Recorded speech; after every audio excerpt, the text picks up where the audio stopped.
বাঁশ বাগানের মাথার উপর চাঁদ উঠেছে ওই মাগো আমার শোলক বলা কাজলা দিদি কই। আসসালামু আলাইকুম, কেমন আছেন আপনারা সবাই?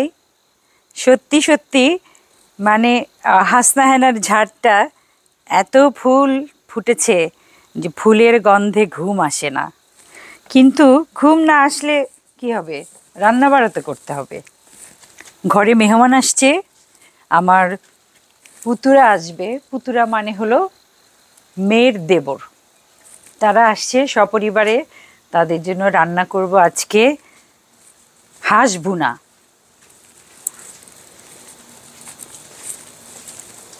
আমার চুলাটা আগেই রেডি হয়েছিল, আমি সেখানে একটু পেঁয়াজ দিয়ে দিচ্ছি।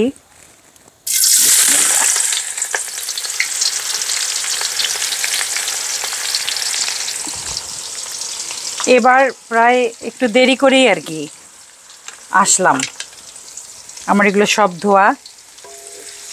দেরি করেই আসলাম বগুড়াতে, ঢাকায় কিছু কাজ ছিল, তো ঢাকাতেও তো আমি রান্না করেছি। রান্না করা আসলে একটা কন্টিনিউয়াস প্রসেস। একটা হাঁস, দুইটা হাঁস রেডি করে নিয়েছি। এত তেল, মানে হাঁসটা বাছতে গিয়ে পুরো বারবার হাতটা জমে যাচ্ছে। যাই হোক, আমি হাঁসে তো এমন কোনো এক্সট্রা মশলা দেব না, শুধু একটুখানি মরিচ বাটা, শুকনা মরিচ বাটা, মানে গুঁড়া মশলা না, বাটা শুকনা মরিচ। আর হলো সাধারণত আমি আমার মেয়ে যেভাবে রান্না করে, মার কাছে আমি হাঁস রান্না শিখি নাই, কারণ অনেক বেশি ছোট ছিলাম, মা রান্না করতেন খেয়াল করি নাই। আমার মেয়ে ওইটাতে স্টার আনিস দেয়, তো স্টার আনিসের সুবাসটা একদম, আমার মনে হয় আমাদের যে মৌরি আছে, পান খাওয়ার মৌরি, মিষ্টি জিরা যেটাকে বলে, সেটা তো আমি ওই স্টার আনিসের বদলে আজকে মিষ্টি জিরাটা দিব। আমি মশলাটা করে নিচ্ছি, পেঁয়াজটা একটু ভাজা হোক, তারপরে আমি আবার আসছি। পেঁয়াজটা প্রায় ভাজা হয়ে এসছে, আমি মশলা শুরু করি। সবসময় আমার নুন দিতে ভুল হয়, তো পয়লা এই নুনটা দিই। বিসমিল্লাহ। দুইটা হাঁস তো, সেই তুলনায় মানে সেরকম সেই আন্দাজে মশলা।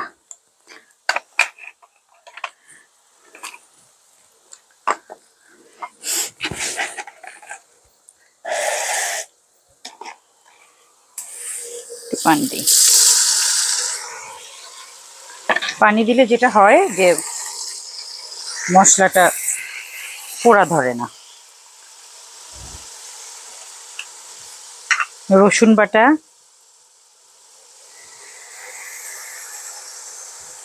রসুন বাটা, দুইটা হাঁস, অনেকগুলো মাংস, অনেকগুলো গোস্ত।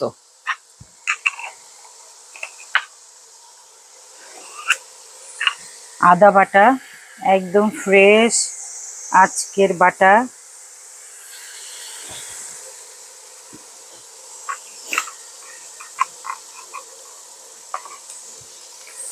আমি এখানে দিব হলো, প্রথমেই বললাম, বাটা মরিচ। বেশি হয় নাকি,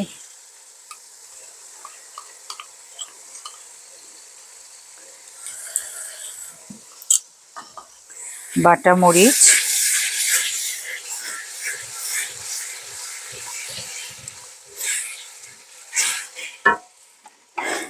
গুঁড়া হলুদ। আগুন আজকে ভিতরে থাকতে চায় না কেন, আগুনেরও মাঝে মাঝে মুক্তি পেতে ইচ্ছা করে, কত আর জ্বলবে, জ্বলতে জ্বলতে শেষ। ভাই, বন্ধু চুলা হয়ে যদি শত্রুর মতো ধোঁয়া বাইর হয় তাহলে তো মুশকিল। আমি এখানে এখন যে গরম মশলাগুলো দেই, তো পরে যদি মনে না থাকে, আচ্ছা, জিরা, এটা হলো জিরা আর ধনিয়া, এটা আমি হালকা ভেজে নিয়ে নিজ হাতে এটা গ্রাইন্ড করেছি।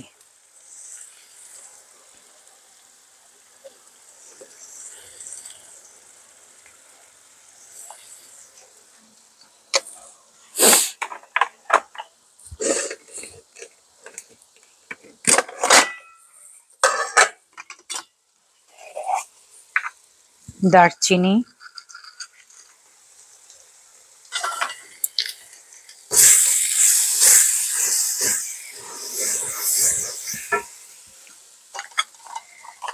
এটা হলো এই যে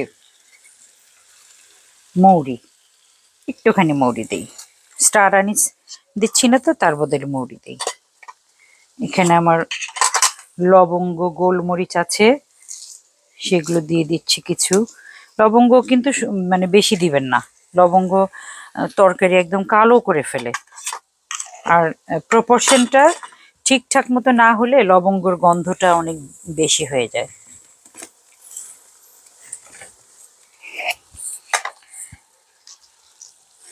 এলাচ দিচ্ছি একটুখানি,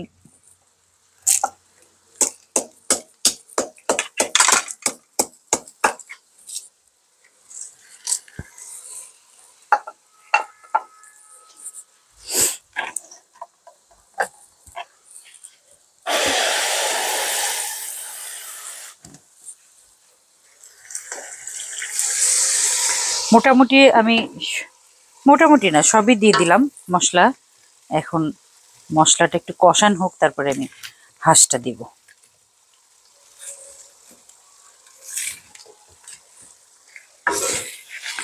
হাঁসটা জবাই করার সময় খুব মানে মায়া লাগতেছিল। বাচ্চারা, নাতি নাতনিরা, ওরা হাঁসের সাথে খেলতেছিল। হাঁস লেজ নাড়ায় না, ওইটা দেখে আমার নাতি আম্মার বলতেছিল যে দেখো দেখো দেখো দাপু কিভাবে টেল নাড়াচ্ছে, কিভাবে টেল নাড়াচ্ছে। তারপর ওর প্রশ্ন যে টেল নাড়াতে নাড়াতে ওকে কিছু বলতে চায়। আমি বললাম যে ও আসলে কি বলতে চাচ্ছে আমি তো ঠিক বুঝতে পারতেছি না, হয়তো বলতে চায়। তো বলে যে দাপু তুমি না বলছো সবকিছু বোঝো। ওদের ধারণা দাপু সব বুঝে, মানে মা সব বোঝে, দাদিমা সব বোঝে, এরকম একটা ব্যাপার। শিশুরা কত সরল।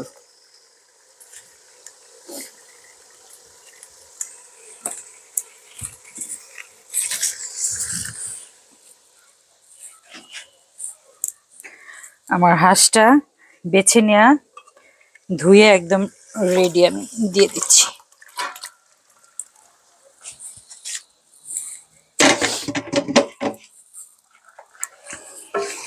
আমি মনে হয় তেজপাতা দিতে ভুলে গেছি, কোনো ব্যাপার না, তেজপাতা দিচ্ছি। এটা মশলাটা আর একটুখানি কষানো হলে আর একটু পরে আমি মোটা করে কাটা পেঁয়াজ দেব।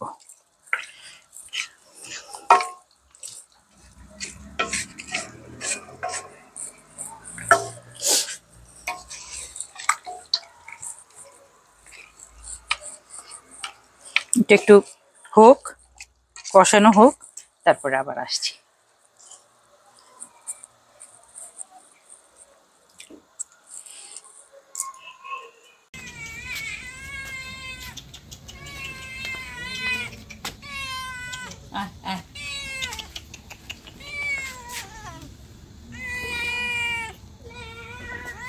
Hello.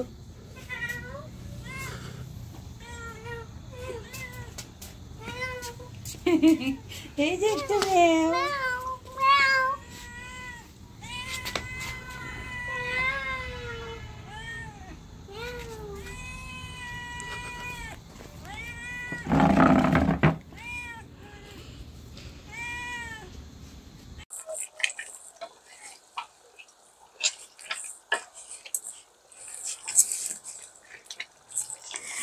আমার এটা এত ইন্টেলিজেন্ট মাশাল্লাহ। আমাকে বলতেছে দাপু তুমি কি উড কি আগুন বাড়ানোর জন্য দাও নাকি কমানোর জন্য দাও। আমি চিন্তা করলাম বাচ্চাদের মনে কত, বাচ্চাদের মন কত ওয়াইড, যে উড যে দিচ্ছে এটা কি মানে এত আগুন জ্বলতেছে ও দেখতেছে, তো এটাকে আমি কন্ট্রোল করার জন্য উডটা দিলাম নাকি মানে বাড়ানোর জন্য দিলাম। তা আমি আবার চিন্তা করলাম যে অনেক সময় কিন্তু মানে কাঠ দেওয়ার সাথে সাথে আগুনটা নিভে মানে কমে যায়। তোর প্রশ্নটা এত সুন্দর ভাইয়া, এত সুন্দর সুন্দর প্রশ্ন তুমি কোথায় পাও? ব্রেনের থেকে পাও? ও আচ্ছা, এখন আমি এটা হলো আমার গর্বিত গাছের মালিক। এটা হলো দারচিনির পাতা 2টা, আর এটা হলো তেজপাতা।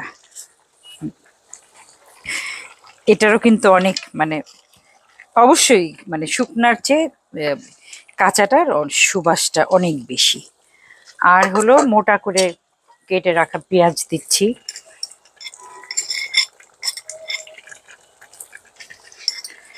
কত লাগবে, একটু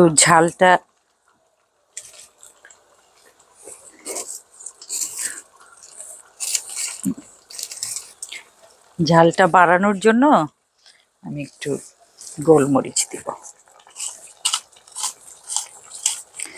আমি এটা সবসময় চেষ্টা করি একদম ফ্রেশটা দিতে, কারণ গোলমরিচ আগে থেকে গুঁড়া করে রাখলে ওটা সুবাসটা চলে যায়।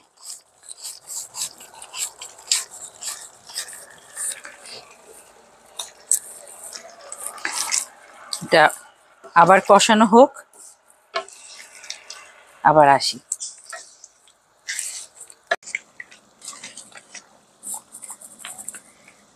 হাঁসের গোস্ত ভুনা খিচুড়ি দিয়ে খাওয়া হবে।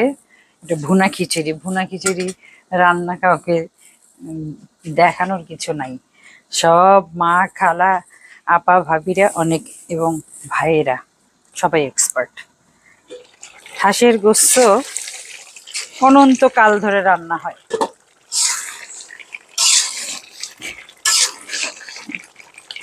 আমার তেজপাতা আর দারচিনি দিয়েছি না, সেই জন্য আলাদা একটা সুবাস ছড়াচ্ছে। একটা জিনিস দেখাই,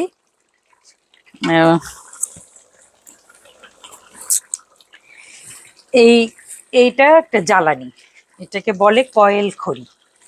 আমার মনে হয় ভুসি, তারপরে টার এরকম দিয়ে একটা মন্ড বানায় তারপরে সেটা একটা ডিজাইন করে একটা ছাঁচের মধ্যে ফেলে এরকম তৈরি করে। এটা আসলে কমার্শিয়ালি ব্যবহার করার জন্য অনেক বেশি জলে। আমার হাতের অবস্থা দেখেন, অনেক বেশি জলে। তো সেই জন্য আমি আবার এখানে ছোট ছোট টুকরা করে নিয়েছি, যখন দরকার হয় তখন এখানে দিয়ে দিই। আর এই যে রান্নাঘরে যে ছবি রং করেছিলাম, তো সবটা ঠিক আছে। এই জায়গাটা একটু কালি, এটা তো স্বাভাবিক, কালি ভরবেই, কালি হয়ে গেছে। আমি মনে করেছি যে এই জায়গাটা আবার একটুখানি টাচ আপ করবো। বললাম এই জন্য যে কেউ আবার বলবে ফুলগুলা এত ময়লা কেন। আমি সব জিনিসই খুবই স্মার্টলি নেই, এখান থেকে শুধরাবার চেষ্টা করি, সবকিছুই স্পোর্টিংলি নেওয়ার চেষ্টা করি। তো আমার নিজেরই মনে হয়েছে যে ওই ছবিটা আবার একটু ঠিক করা দরকার। আমি একটু আস্ত রসুন দিয়ে দিচ্ছি এটাতে।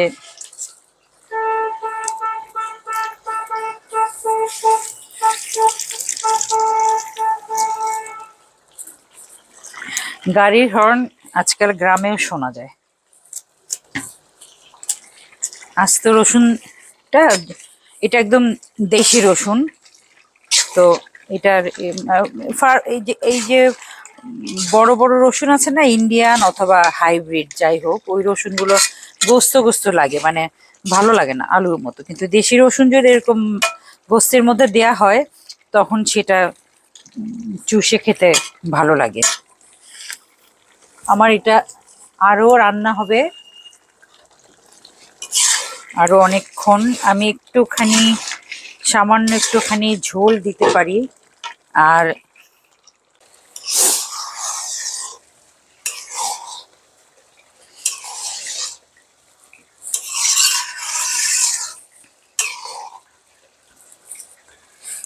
এখনকার নতুন চাল, খুব অল্পতেই হয়ে যায়। আমার মনে হয় এখন দমে বসালে এটা হয়ে যাবে। আমি শেষে একটু নামানোর আগে সর্ষের তেল দেব, কাঁচামরিচও ফেলে দিব। আর এখানে আমি যেটা করব সেটা হলো আস্তে আস্তে কিছু কাঁচামরিচ দিই। এটা তো আর বাচ্চারা কেউ খাবে না।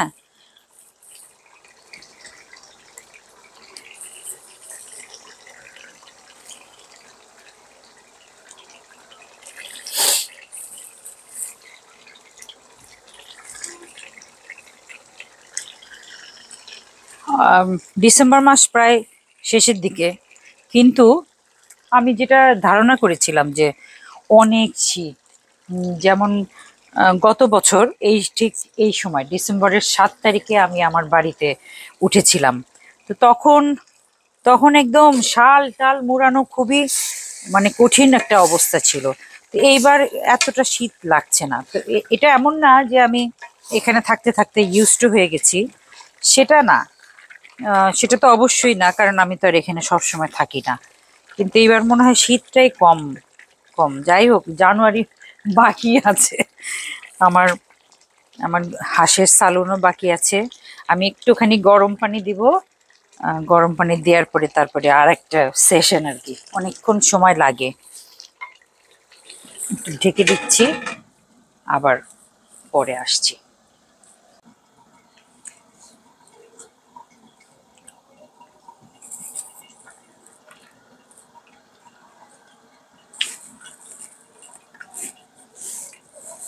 কাঁচা তেঁতুল, একদম গাছের সদ্য পাড়া তেঁতুল। কি করব, কোনো কাজ নাই। হাঁস চড়াইছি 5 দিন ধরে, শীত মানে হচ্ছেই হচ্ছেই হচ্ছেই, কিছু একটা কাজ করা লাগবে। তো তো এই যে তেঁতুল, যেখানেই যাই গ্রামের মধ্যে সবাই বলে এই গাছ আপনার, এই গাছের ফল আপনি খান। আর এগুলো হলো আমার প্যাশন ফ্রুট। এই যে ফলগুলা প্যাশন ফ্রুট, বাংলাদেশে নতুন আসছে। এটা খুব মজা, এটাও টক। যাই হোক, এখন আর আমি তেঁতুল না খাই। আমার ধারণা যে আমার সালুন হয়ে গেছে, হাঁসের সালুন।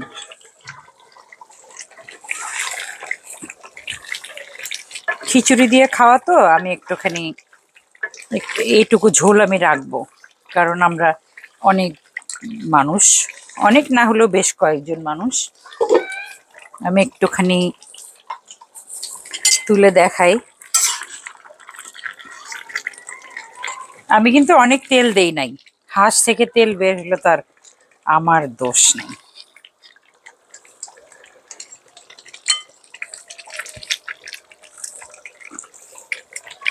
ভুনা খিচুড়ি, ভাতও আছে, গরম ভাত, ভুনা খিচুড়ি, বাচ্চাদের জন্য একটুখানি চিকেন আছে আগের।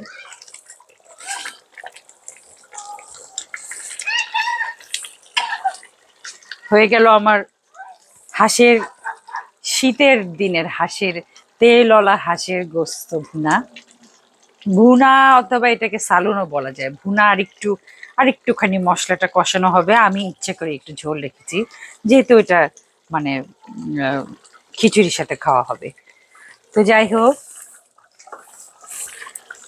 আল্লাহ আপনাদের সবাইকে অনেক ভালো রাখুক।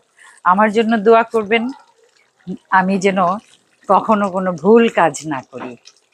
এবং সবার জন্য দোয়া, সবার পুরো পরিবার সহ সবাই সুখে শান্তিতে থাকুন।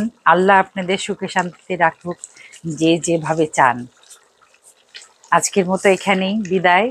আসসালামু আলাইকুম।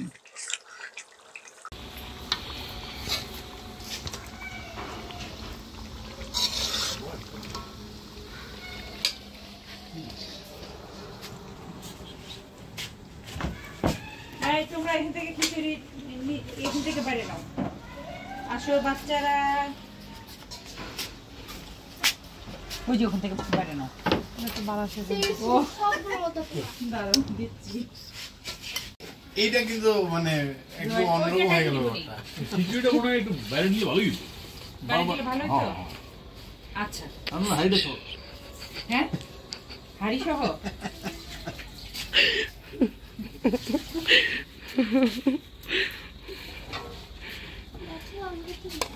তোমাকে দিব কাগু এই যে আমার আজকের মেহমান স্পেশাল মেহমান আমার কাগু আর এটা আমার জামাই বাবা পাগলা বেটা ইয়া ইয়া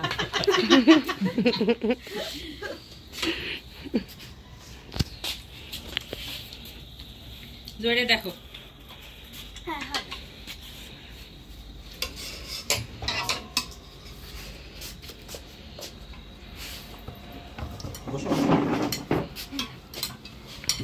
আজকে ভিডিওর পিছনে ছিল আমার মেয়ে ফারিয়া থ্যাংক ইউ ফারিয়া আমাকে দেখা একটু